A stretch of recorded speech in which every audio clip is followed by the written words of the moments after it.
this month we've been looking at loppers.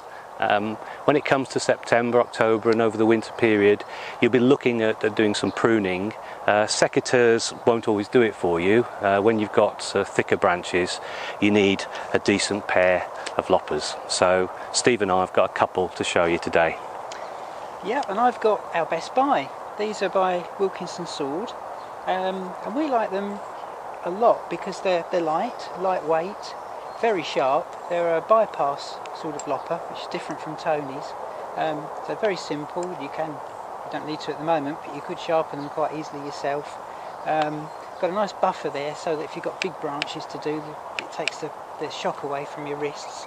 If you've got a lot of pruning to do, and nice comfortable handles. So we like those a lot. Okay, yeah, these are telescopic ratchet loppers. They're from Darlac, but they were given to us by Gardening Naturally. So if you're looking for something a little bit more heavy duty, having said that, they're pretty light. These are good quality loppers. And what's really nice about them, they're telescopic, so you can extend the reach, and it's an easy method of extending them. You just press the button and they slide up beautifully up and down. And what I did like about them is that they really click into place very easily, and obviously they give you a lot more reach for those thicker branches that you might want to cut.